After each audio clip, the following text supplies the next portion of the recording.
Sedikit kritikan saya kepada pemerintah, sudahilah kebijakan-kebijakan dan pernyataan-pernyataan yang blunder, karena pernyataan-pernyataan dan kebijakan yang blunder itu akan dimanfaatkan oposisi karbitan dan gerombolan kadrun pekok untuk menyerang dan menyudutkan pemerintah.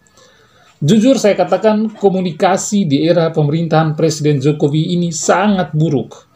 Tolong perbaiki komunikasi publiknya itu, biar tidak blunder terus.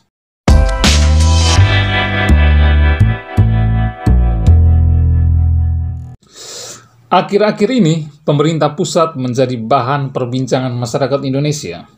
Bukan karena suatu prestasi yang baru muncul, atau sebuah kebijakan baru yang pro rakyat, tapi menjadi bahan pembicaraan karena pemerintah kita ini kerap membuat kebijakan dan mengeluarkan pernyataan yang blunder.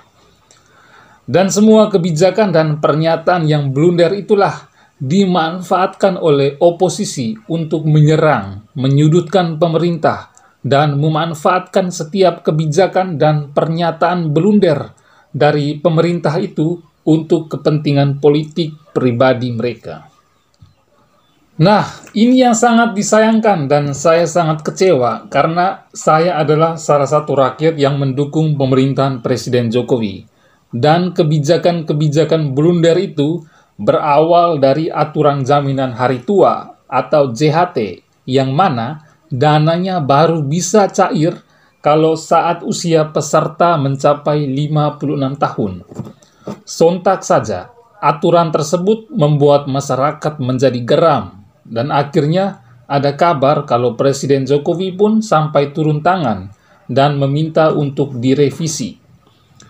Belum selesai pro kontra mengenai JHT, muncul lagi masalah baru. Kelangkaan minyak goreng terjadi di mana-mana. Sampai-sampai ada pengusaha yang melakukan penimbunan minyak goreng tersebut. Heran memang, kok bisa? Indonesia yang merupakan negara penghasil sawit terbesar di dunia ini bisa mengalami kelangkaan minyak goreng. Belum selesai mengenai kelangkaan minyak goreng, muncul lagi masalah baru. Kartu BPJS Kesehatan akan menjadi salah satu syarat yang harus dilampirkan oleh masyarakat yang ingin membuat surat izin mengemudi atau SIM, surat tanda nomor kendaraan atau STNK, surat keterangan catatan kepolisian atau SKCK, kredit usaha rakyat atau KUR, melaksanakan ibadah haji, bahkan sampai jual tanah. Peraturan tersebut tertuang dalam Inpres nomor 1 tahun 2022 tentang optimalisasi pelaksanaan program jaminan kesehatan nasional yang ditandatangani oleh Presiden Joko Widodo. Sontak saja, peraturan tersebut mendapat reaksi penolakan dari masyarakat, seperti berikut ini.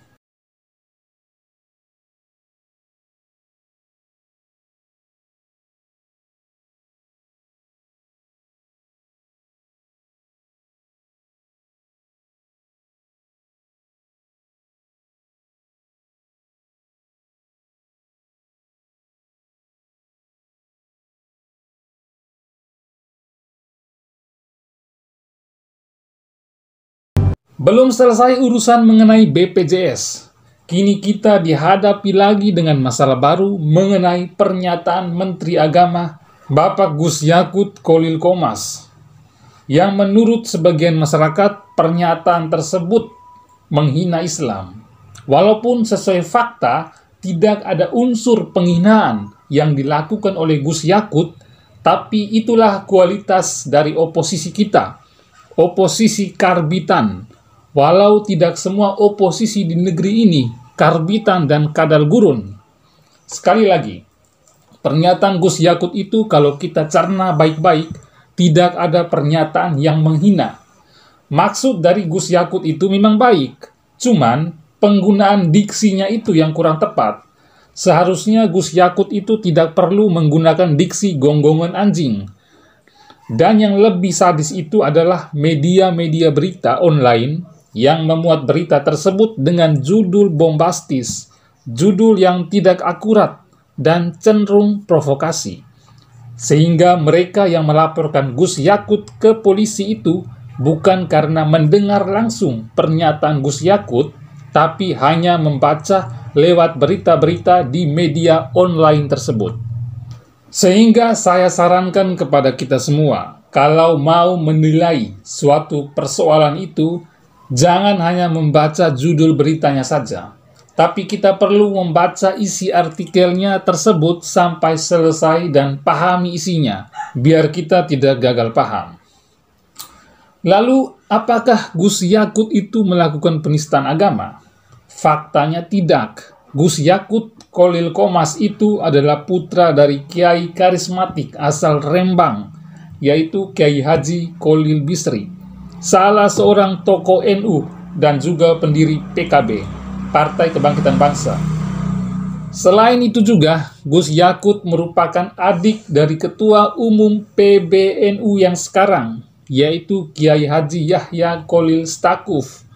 Gus Yakut ini juga merupakan keponaan dari kiai karismatik asal Rembang, yaitu Kiai Haji Mustafa Bisri atau Gus Mus. Jadi, Gus Yakut ini bukan orang sembarangan, dan sangat tidak mungkin kalau Gus Yakut menistakan agamanya sendiri. Hanya saja, pernyataan Gus Yakut ini dimanfaatkan oleh oposisi karbitan, para kadrun, dan kelompok anti pemerintah untuk menyerang dan menyudutkan Gus Yakut. Selama ini, kelompok-kelompok tersebut memang selalu mencari-cari kesalahan untuk menjatuhkan Gus Yakut. Apalagi di saat ada momen seperti ini, kelompok-kelompok kadrun dan anti pemerintah benar-benar memanfaatkan ini semua untuk menjatuhkan Gus Yakut demi kepentingan politik pribadi mereka. Maka saya mengajak kita semua pendukung pemerintah yang senantiasa selalu menjaga Pancasila, NKRI, dan Bhinneka Tunggal Ika untuk bersama-sama kita kawal dan jaga Gus Yakut. Yang terakhir, sedikit kritikan saya kepada pemerintah. Sudahilah kebijakan-kebijakan dan pernyataan-pernyataan yang blunder. Karena pernyataan-pernyataan dan kebijakan yang blunder itu akan dimanfaatkan oposisi karbitan dan gerombolan kadrun pekok untuk menyerang dan menyudutkan pemerintah. Jujur saya katakan komunikasi di era pemerintahan Presiden Jokowi ini sangat buruk. Tolong perbaiki komunikasi publiknya itu biar tidak blunder terus. Terima kasih, salam Pancasila.